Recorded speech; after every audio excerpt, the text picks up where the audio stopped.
চলুন আস্তে আস্তে এগিয়ে চলুন ধন্যবাদ তুলে দেওয়া হলো না এগিয়ে চলুন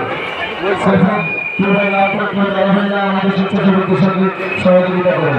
আমাদের ছোট ছোট স্বেচ্ছাসেবক রয়েছে আমাদের মহিলারা রয়েছে তাদের সঙ্গে সহযোগিতা করুন তাদের সকলে আপনাদের সন্তান সহ চলুন এগিয়ে চলুন আপনারা এগিয়ে চলুন আস্তে আস্তে মাধ্যমে প্রবেশ করুন প্রতিমা দর্শন করুন আপনাকে দর্শন করবার সুযোগ করে দিন কেউ দাঁড়িয়ে থেকে যানজট তৈরি করবেন না আগে